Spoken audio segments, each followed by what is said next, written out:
ఒక మాట భగవంతుడు ఏమంటే దాన్ని ముట్టిన వాళ్ళకు పాపం, వండిన వాళ్ళకు పాపం, మరించిన వాళ్ళకు పాపం,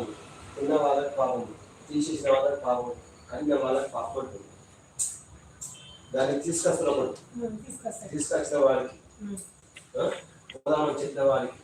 డబ్బులు ఇచ్చిన వాడికి, దాని గొప్ప డబ్బు కాకుండా డబ్బు ఇచ్చిన వాడికి,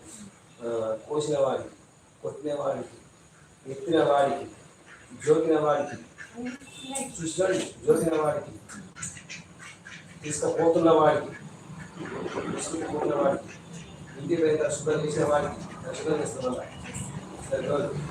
శుభ్రం చేసిన వాడికి, మళ్ళీ ముక్క మళ్ళీ ఇట్లా వస్తాం వాడికి, వండిన వాడికి, వడ్డించిన వాడికి, తిన్నవాడికి, ఎత్తుకొచ్చిన వాడికి, ఇంతమందికి ఆ జీవాత్మ యొక్క ఘోష పాపము. ఘోష అది పాపం వల్ల అది ఘోషనప్పుడు దానికి బాధ ఉంటుంది కదా, దాన్ని సంపుతున్నమా చంపట్లేదు,